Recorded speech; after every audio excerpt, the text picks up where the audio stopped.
Bon, on le sait bien, les marchés financiers, les investisseurs qui sont en ce moment plutôt préoccupés, évidemment, par ce qui se passe aux États-Unis, la croissance, l'emploi, mais aussi surtout les taux d'intérêt. On a quelques jours de la décision de la Fed de la semaine prochaine, de mercredi. Bonjour Jean-François. Bonjour, bonjour à tous. Jean-François Robin, directeur de la recherche chez Natixis. C'est pour ça que les chiffres d'hier des prix à la consommation étaient très attendus aux États-Unis. J'ai du mal à bien les analyser. On est à 2,5% en gros en hausse, donc hausse de 2,5% en août sur un an. L'inflation sous-jacente, c'est un peu plus. On se dit quoi, c'est satisfaisant ou pas ce chiffre, hein? Oh bah oui, c'est satisfaisant quand on vient de plus de 9%. Oui, oui, évidemment. On est à 2,5. L'objectif de la Fed, c'était à 2,6 d'ici la fin de l'année. Donc on est un peu en dessous. Là, les prix se stabilisent en août par rapport au mois de juillet.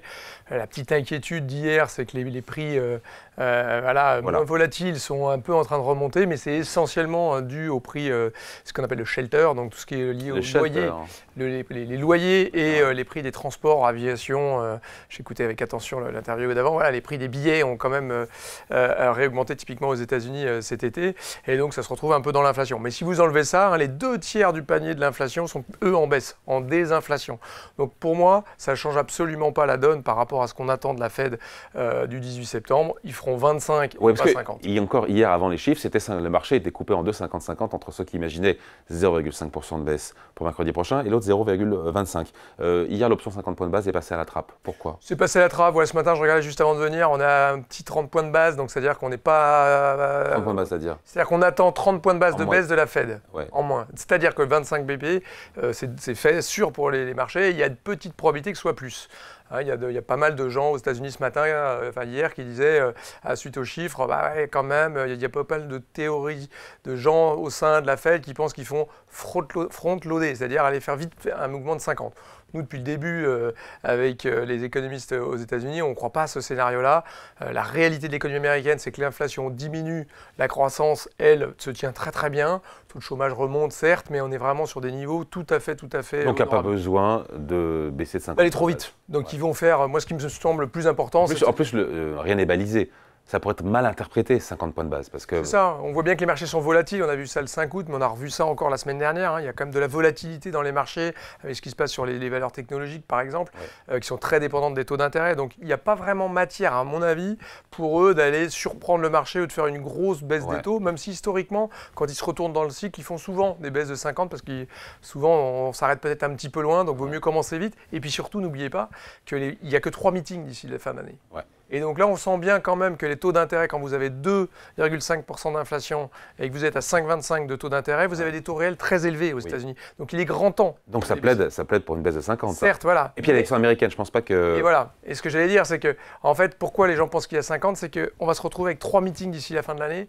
Il y en a un le 18 septembre, et après il y en a un novembre et un décembre. Donc attention, parce que est-ce que c'est possible pour la Fed de baisser ses taux alors qu'elle est un peu au cœur de la campagne présidentielle? Pas au cœur, j'exagère, mais c'est en tout cas un objet politique désormais, puisque Donald Trump veut pouvoir décider lui-même des taux d'intérêt, comme de beaucoup de choses. Il ne veut pas que ça baisse avant l'élection, par contre, s'il est réélu, il veut que ça baisse à fond juste après. C'est ça. Donc voilà, on est dans ce truc-là. Donc il y a beaucoup de gens, dont nous, qui disent ça va être compliqué quand même pour eux de baisser les taux sans apparaître trop politisé. Donc vaut mieux qu'ils fassent 25 là et qu'ils fassent 25 en décembre. Ce qui me semble le plus intéressant. Donc 2 baisses? Non, 3 baisses. Nous, on est à 2. À 2 baisses. Le marché est à 3, nous, on est à 2. Le marché est à 3. À 3 voire 4. Parce que le marché pense encore une fois qu'il y aura 50 points de base quelque part, mais je ne vois pas quand, puisqu'on est plutôt dans le gradualisme annoncé par la Fed le 18 septembre. Moi, je vois dans les chiffres d'hier rien, au contraire, qui valide les 50 points de base.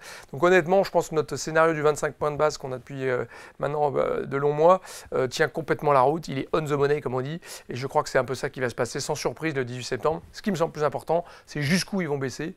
Et là, je crois que le marché... Sur 2025, il faut quand même s'attendre à un cycle de baisse des taux. Et la Fed, elle va baisser peut-être de l'ordre de 200 points de base les taux d'intérêt. Et donc ça, c'est quand même un desserrement des conditions financières. Combien il y a de réunions sur 2025? Il y en a à peu près, je n'ai pas le nombre exact. Non, j'ai pas le nombre exact. Oui, c'est à peu près une petite dizaine en général. Mais voilà. Donc ils vont faire des baisses des taux régulières, des taux d'intérêt. Ça va se perdurer. Par palier de 25. Par palier de 25, je pense. Allez, on ne peut pas exclure une baisse de 50 points de base s'il y avait des mauvais chiffres. Mais encore une fois, l'économie américaine, on est à un taux de chômage qui a rebaissé le mois dernier. 4,2%. Voilà, on est à un taux de chômage à 4,2%. En 2013, il y avait Gordon, notre prix Nobel d'économie, qui disait à 6,5%, c'est impossible que le taux de chômage est en dessous, ce serait la surchauffe. Bon, on est à 4%, historiquement, c'est hyper bas.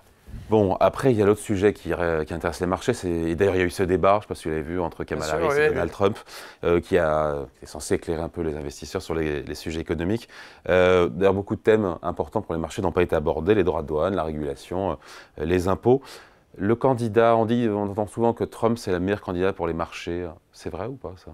Non, je ne crois pas forcément parce que, alors ça dépend si les marchés jouent la volatilité. Je pense qu'il y aura beaucoup plus de volatilité si Trump est élu que Kamala Harris, dans le sens où on va vers un monde très incertain. On sent bien, on se souvient que lors de son premier mandat, il gouvernait à coups de tweets, quoi. Donc il décidait de choses avant de l'annoncer à son administration.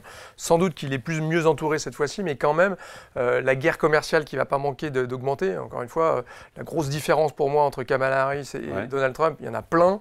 Elles sont évidentes. Le débat n'a fait que, je pense, confirmer ça.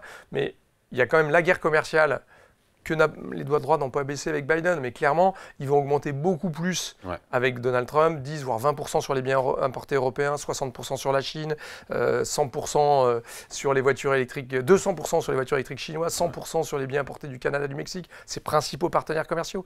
Donc évidemment, l'Europe va réagir à tout ça de son côté, la Chine va réagir à tout ça, donc on est en pleine guerre commerciale qui va reprendre de plus belle. Donc ça, c'est pas bon pour autre chose que de la volatilité, c'est pas bon pour la macroéconomie globale.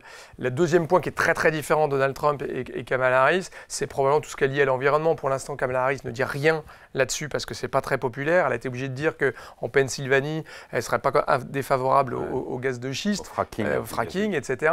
Mais quand même, la grande politique qui a été menée par Joe Biden avec un certain succès, c'est l'Inflation Reduction Act. Donc en fait, la transition énergétique n'a pas accéléré des États-Unis qui sont très en retard là-dessus finalement.